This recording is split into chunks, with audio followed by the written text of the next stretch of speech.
시간이 참 빨리 흘러서 5월도 거의 다 지나가고 있고요. 이제 5월의 공모주가 두 종목이 남아있는데 먼저 청약을 하는 링크 솔루션을 오늘 정리를 해서 말씀을 드려보려고 합니다. 이 종목은 수요 예측 결과가 양호하게 나왔지만 개인적으로는 조금 애매하게 생각되는 부분이 있더라고요. 어떻게 할지 고민을 조금 해보고 있는 종목입니다.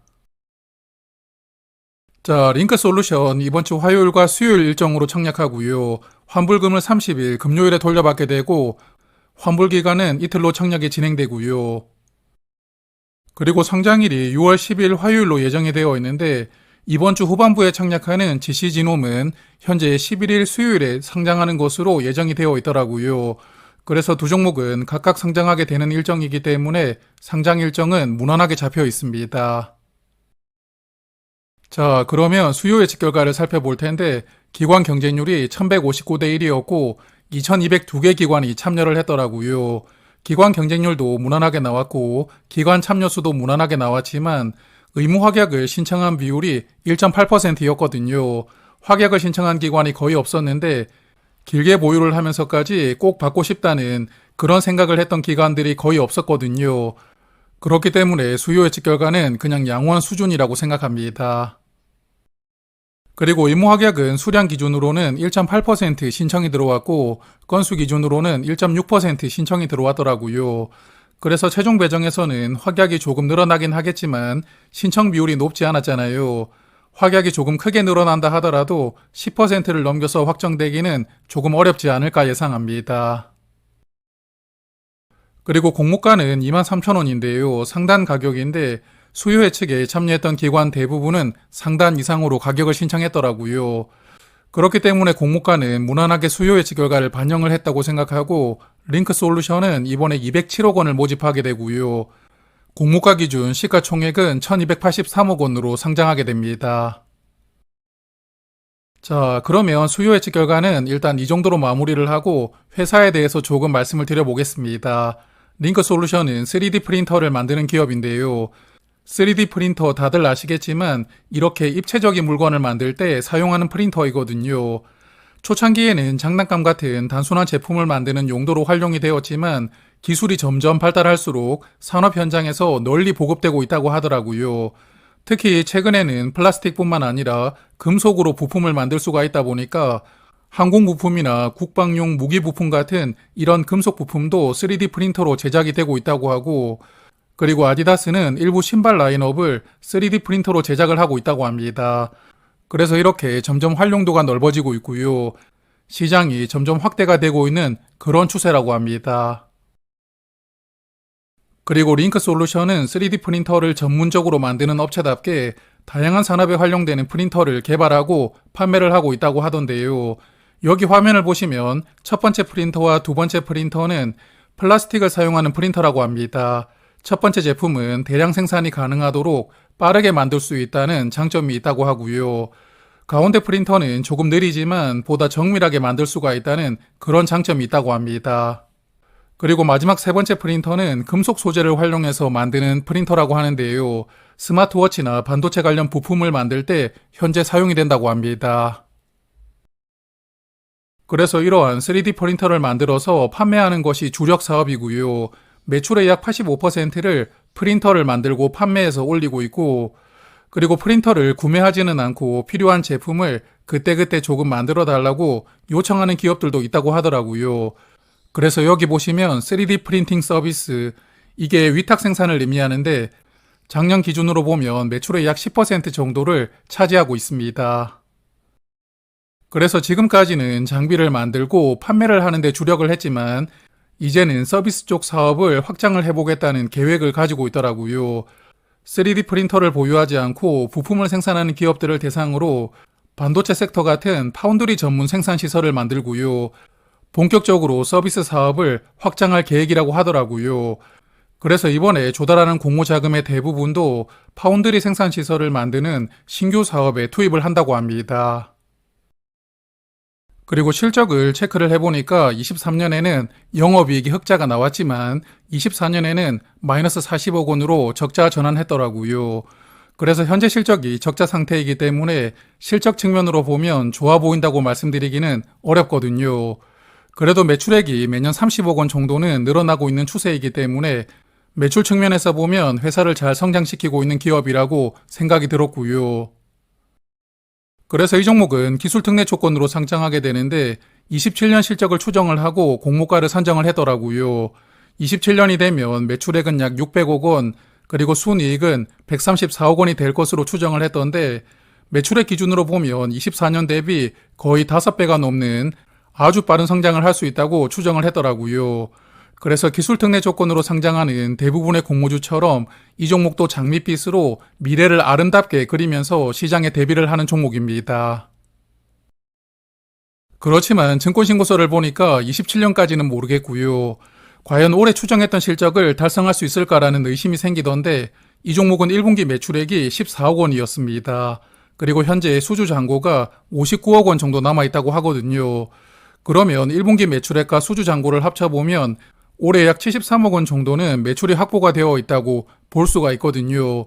그런데 문제는 올해 204억 원을 달성할 수 있다고 추정을 했고, 그러면 물건을 만들어서 납품하는 시간을 고려를 했을 때 적어도 3분기까지는 100억 원이 넘는 수주 물량을 추가로 확보를 해야 204억 원이 달성될 수 있더라고요. 향후 실적을 너무 긍정적으로 추정을 한 것은 아닌가 그런 생각이 많이 들었거든요. 그래도 수요 예측 결과는 양호하게 나왔으니까 상장일에 이런 실적 부분이 영향을 거의 주지는 않을 것이라고 생각하고요. 그러면 청약 정보를 간단하게 체크를 해보고 마무리를 하겠습니다. 이번 IPO로는 총 90만 주를 모집합니다. 우리사주조합의 4.5% 비중으로 약 4만 주가 배정이 되어 있고 일반 투자자에게는 22만 5천 주가 배정이 되어 있습니다. 그리고 주관사는 신영증권인데요. 일반 고객은 7천 주까지 청약을 할 수가 있으니까 증거금은 약 8천만 원이 필요하고요. 그리고 신영증권은 공모주를 주관할 때마다 한번 벌어보겠다고 예를 많이 쓰는 증권사인데 최소 수량이 50주로 균등 청약만 하시더라도 57만 5천 원이 필요합니다. 그리고 청약 수수료가 2천 원이 있고 이체 수수료도 금액에 따라 400원이나 600원 발생하거든요. 특히나 오픈뱅킹을 지원하지 않기 때문에 급여 이체 같은 특별한 조건을 만족하지 못하면 수수료는 무조건 내야 하는 그런 조건을 가지고 있는 증권사입니다. 그래서 청약 수수료와 이체 수수료를 합산했을 때 최대 수수료가 약 3,000원 정도는 추가로 발생할 수 있다고 생각을 하시고요. 청약을 판단하시면 좋지 않을까 생각합니다. 그리고 상장일에 201만 주가 유통될 수가 있고 전체 주식의 약 36% 물량이 유통될 수가 있거든요. 유통 물량이 조금 많은 편인데 상장일에 매도할 수 있는 기존 주주가 물량을 많이 보유하고 있더라고요.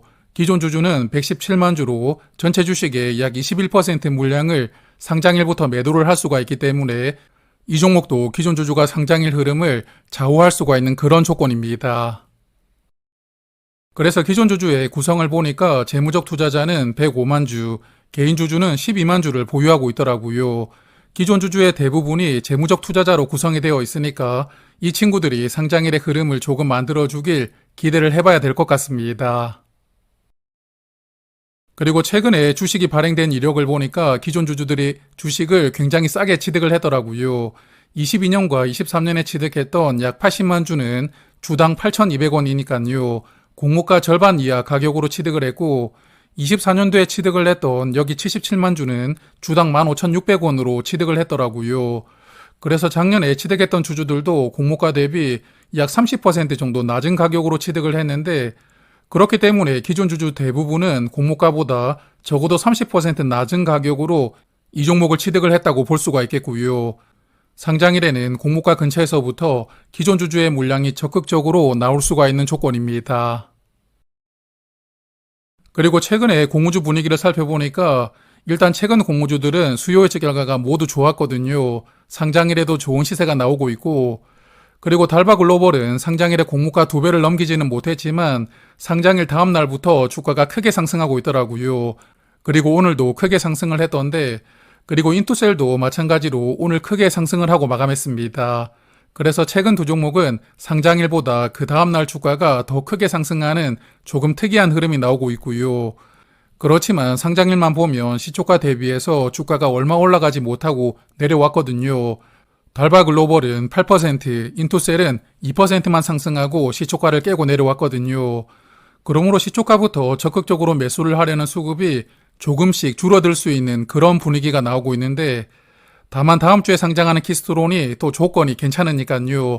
키스트론이 분위기를 조금 바꾸어 주기를 기대를 해보고 있습니다. 그리고 이 종목은 균등 배정에 약 11만 주가 배정이 되거든요. 최근에 신영증권에서 주관을 했던 종목이 지난 4월에 상장했던 세크가 있었는데요. 그 당시에 약 10만 계좌가 참여를 했습니다. 그래서 이번 종목도 비슷하게 10만 계좌 정도가 참여를 한다면 균등 배정으로는 1인당 1.13주가 배정되니까요. 평균 한 주, 그리고 운이 조금 좋다면 2주까지도 배정이 될 수 있을 것으로 예상합니다. 자, 그래서 정리를 해보면 의무 합격을 신청한 기관이 많지 않았다는 게 조금 아쉽기는 한데요. 그래도 2,000개가 넘는 기관이 수요 예측에 참여를 했기 때문에 수요 예측은 양호한 결과가 나왔습니다. 그리고 기술 특례 조건으로 상장하기 때문에 공모가가 적절한지 따져볼 수는 없었지만 그래도 회사가 미래를 너무 긍정적으로 생각한 것은 아닌가 그런 생각이 살짝 들었고요. 그리고 유통 물량이 조금 많은 편이고 기존 주주도 물량을 많이 가지고 있는 조건입니다. 그래서 이 종목을 스터디하면서 조금 애매하다는 생각이 들더라고요. 균등 청약만 해볼까 생각을 하고 있었는데 앞서도 말씀을 드렸지만 채소 수량이 50주에다가 청약 수수료와 이체 수수료를 모두 합치면 수수료만 3,000원 정도가 나갑니다. 그리고 균등 청약을 해봐야 한 주 정도 받을 것 같은데 수수료를 내면 남는 게 있을까 이런 생각이 들더라고요. 그래서 혹시나 청약하는 분들이 많지 않아서 균등으로 2주를 받을 확률이 높아진다면 균등 청약은 한번 해보고요. 지난번 에세크처럼 약 10만 계좌 정도가 참여한다면 저는 그냥 균등도 포기하면서 이 종목은 한번 쉬려고 생각합니다. 자, 그래도 내일 2일차 예상은 해볼 테니까요. 1일차 청약이 마감되면 링크솔루션 관련해서는 한 번 더 말씀을 드릴 테니까요. 내일 저녁에 다시 인사를 드리겠습니다. 고맙습니다.